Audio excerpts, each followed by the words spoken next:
Welcome to this week's edition of New York Now. I'm Dan Clark. So last week was technically the first week of this year's legislative session in Albany, but the real work started this week when lawmakers got their committee assignments and bills started to move. And the highlight of the week was Governor Kathy Hochul's second now State of the State address. You'll remember that last year, Hochul moved it back to the Assembly chamber, where it's been traditionally held for decades. And she laid out a few big-ticket items for this year's legislative session, like a major investment in housing, healthcare, and more. Take a look. It was Governor Kathy Hochul's first State of the State as an elected governor. And with an election behind her, she's looking to make some big moves in this year's legislative session. As I said in my inaugural address, when we are united, there's no stopping us. When it comes to the mountains yet to be climbed, we're ready to scale them this year because of the peaks we already summited last year. The big ticket issue this year is housing. Hochul said she wants 800,000 new homes built in New York over the next decade. The plan would lean on localities to help create that housing with financial help from the state, some new tax credits, and changes to zoning laws. Every single locality across the state will have a target for building new homes. Upstate, the target is for the current housing stock to grow 1% every 3 years. Believe me, it's very manageable. Downstate, 3% every 3 years. And the plan would provide extra incentives for affordable housing units. That's to reflect the state's rising cost of living, while inflation remains high. And to that end, she also wants to raise the state's minimum wage and tie it to inflation, meaning it would go up each year with the cost of living. Costs go up, so will wages. So will wages. Our families deserve this.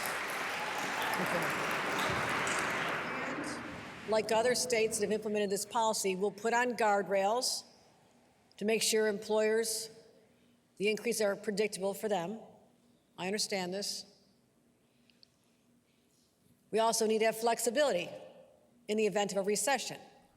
On public safety, Hochul wants to invest more money in law enforcement, including the state police and local district attorneys, while also adding funds for services like mental health treatment and reentry programs after prison.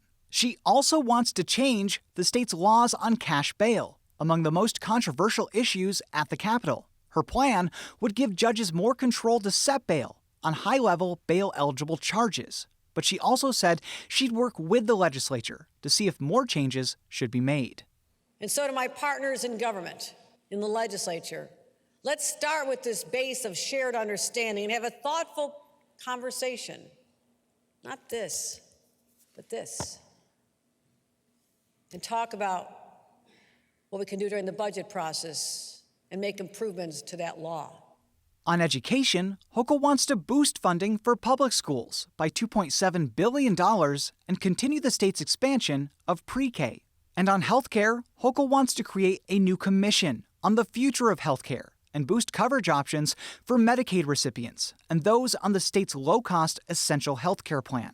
She also wants to boost mental health care, proposing more inpatient beds and supportive housing.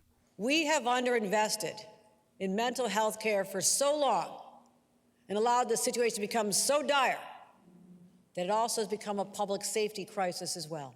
Details on those proposals and a lot more are anticipated in Hochul's executive budget proposal, which we're expecting in the coming weeks. And of course, that's just a sampling of Hochul's agenda. We'll have some more details online.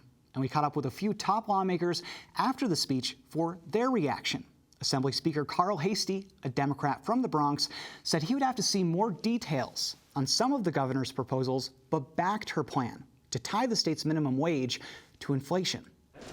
I think that's a very important thing. I think the people on the lower rungs of the economic scale have been squeezed. So the fact that you're looking to always adjust the minimum wage, I think it's a very good proposal.